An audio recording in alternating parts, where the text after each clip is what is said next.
బుడ్డా రాజశేఖర్ రెడ్డి అధికారులు. నీళ్లు రావు, రబీ పంట వేసుకోవద్దన్న ఎమ్మెల్యే బుడ్డా రాజశేఖర్ రెడ్డి.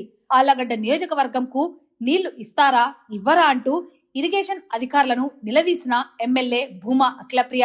అధికారులు స్పష్టత ఇవ్వకపోతే రైతులకు ఏమని సమాధానం చెప్పాలంటూ ఆగ్రహం వ్యక్తం చేసిన ఎమ్మెల్యే భూమా అఖిలప్రియ నీటి పారుదల సలహా మండలి సమావేశంలో సమస్యలు పరిష్కరించి రైతులకు నీళ్లు అందించేలాగా చర్యలు చేపట్టి రైతులు నష్టపోకుండా చూడాల్సిన సమావేశాలను కేవలం తూతూ మంత్రంగా జరిపి వాళ్లకు వాళ్ళు ప్రశ్నలు అనుమానాలను లేవనెత్తి రైతుకు స్పష్టత ఇవ్వకుండా చేయడం పట్ల సర్వత్ర విమర్శలు రేకెత్తిస్తున్నాయి.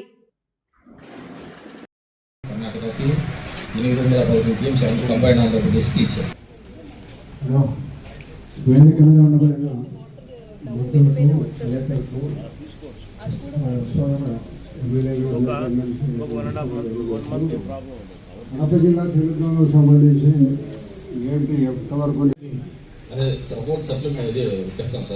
అయినప్పుడు ఏంటనే చెప్పాలి కదా.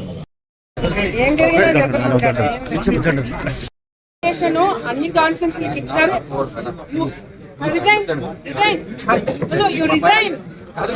You are not able to. You called us for an IAB meeting. DC laki మాకు పని పట్టలేదా? మమ్మల్ని మీటింగ్ కి పిలిచారు. హైయర్ ఆఫీసులో ఇది పెట్టుకోండి. మేమేం చేయాలి? నేను కూడా ఏం చేయగలను?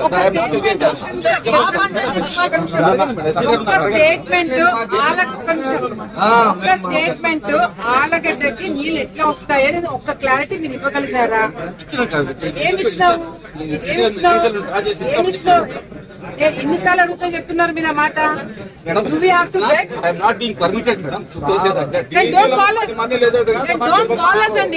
Don't call me for a meeting. నన్ను మీటింగ్ ఎందుకు పిలిచారు? నన్ను మీటింగ్ ఆళ్లగడ్డ కాన్స్టిట్యూన్సీ ఎందుకు పిలిచారు? నీళ్లు అందరికన్నా చివరి ఆయకట్టు నీళ్లు ఎక్కువ ఉండేది మాకు. నీళ్ళు ఎందుకు చెప్పలేకపోతున్నారు? నీళ్ళు ఎట్లా ఏం చూసుకుంటారు?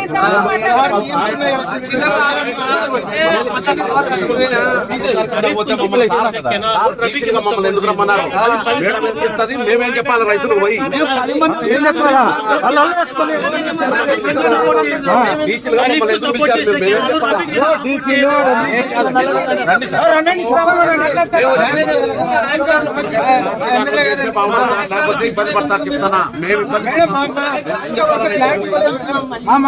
దాని వరకు క్లారిటీ ఇవ్వలేదు. వచ్చారు ఎమ్మెల్యే, నేను వచ్చాను. ఒక నిమిషం. తెలుగు గంగకి క్లారిటీ లేకపోతే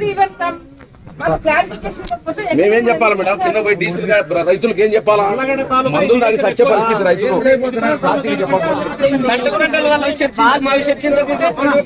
రైతులు గంటలు అవ్వాలి అవి.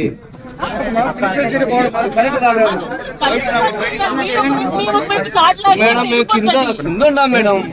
మా పరిస్థితిని అర్థం చేసుకోవాలి కదా మేడం. మా నాయకురాలకు విలువ ఉండాలి కదా, మాకు విలువ ఉండాలి కదా. ఏం సార్ అంత అన్యాయం?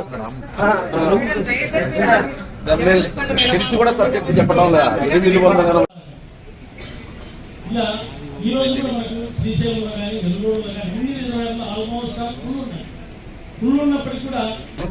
మేడం నీటి కోసం అడిగారు, మరి అధికారులు ఏ విధంగా స్పందించారు మేడం? మీ నియోజకవర్గ రైతులకు ఏం చెప్తారు మేడం? ఐఐబీ మీటింగ్ కి పిలిచి డీసీలని, తెలుగంగ చైర్మన్ ని, కేసీ కెనాల్ చైర్మన్ ని, మమ్మల్ని, కడప జిల్లా వాళ్ళని అందరినీ కూడా పిలిచి అధికారులు సరైన బాధ్యత తీసుకొని సరైన సమాధానం చెప్పలేకపోతున్నారని ఒక బాధ తప్ప వేరేది ఏమీ లేదు. ఆళ్లగడ్డ ప్రాంతము ఎవరో కక్షపూర్తకంగా నన్ను ఏదో ఇచ్చేయాలని చేయడం కాదు. ఆళ్లగడ్డ ప్రాంతంకి నీళ్లు తీసుకురావడం వల్ల పైన చాలా మందికి నీళ్లు తగ్గుతాయని అనుకుంటున్నారా లేకపోతే ఏమవుతున్నారని అనుకుంటారో తెలియదు. కానీ ఆళ్లగడ్డలకి పోయిన సంవత్సరం కూడా తెలుగంగ కావచ్చు, కేసీ కెనాల్ కావచ్చు, నీళ్లు సరిగ్గా రాకపోవడానికి కారణం కొంతమంది అధికారులు. I will not blame everyone. అందరు అధికారులు అట్లే ఉన్నారు, అందరు లస్కర్లు అట్లా ఉన్నారని అనట్లేదు. కొంతమంది అధికారుల నిర్లక్ష్యం వల్ల ఇది జరుగుతుంది. మళ్ళీ అతనికే అడిషనల్ ఛార్జెస్ ఇవ్వడం జరిగింది. ఇదే కాకుండా ఏదైతే కొన్ని కబ్జాలు చేస్తారో అవి కూడా నేను చాలా వరకు బయట పెట్టేంత వరకు దాని మీద యాక్షన్ తీసుకోలేదు. సో ఇది మేము రోడ్డు మీదకి వచ్చి మేము కొట్లాడే పరిస్థితి ఈ రోజు తీసుకురావద్దని వాళ్ళని కూడా మేము రిక్వెస్ట్ చేయడం జరుగుతుంది. తప్పకుండా తొందరలోనే ఆళ్లగడ్డ జిల్లా మొత్తం కూడా, జిల్లాలో కాదు రాష్ట్రం అంతా రైతులు బాగుండాలి అందరం కోరుకుంటారు, రైతు అందరూ కోరుకుంటారు. కానీ స్పెసిఫిక్ గా పైన రైతులు బాగుండాలా కింద రైతులు చెడిపోవాలని ఎవడు కోరుకోరు. మా ప్రాంతంకి నీళ్ళు ఎందుకు రావట్లేదు? వర్షాలు బ్రహ్మాండంగా పడినాయి, అందరికి తెలిసిందే. వరదలు వచ్చినాయి. అటువంటి సమయంలో నీళ్లు మాకు రావట్లేదు ఎందుకు అంటున్నారు అనేది అన్ని తాలూకాలో అన్ని కాన్స్టిట్యూన్స్ లో క్లారిటీ ఇచ్చినారు. అన్ని నియోజకవర్గాల్లో నీళ్లు ఎందుకు వస్తున్నాయి, ఎందుకు రావట్లేదు చాలా చర్చలు జరిగినాయి. ఆళ్లగడ్డ దగ్గరకు వచ్చేగారికి దాటేస్తున్నారు ఎందుకు అనేది మేము కూడా చర్చ చేస్తాము. కలెక్టర్ గారి దృష్టికి తీసుకెళ్తాము, మంత్రి గారి దృష్టికి తీసుకెళ్తాము. మేము ఆళ్లగడ్డ వాళ్ళని ఈజీగా వదిలిపెట్టే వాళ్ళం కాదు. తప్పకుండా మా నీళ్ళు ఎట్లా తెచ్చుకోవాలో మాకు తెలిసి మేము తెప్పించుకుంటాం.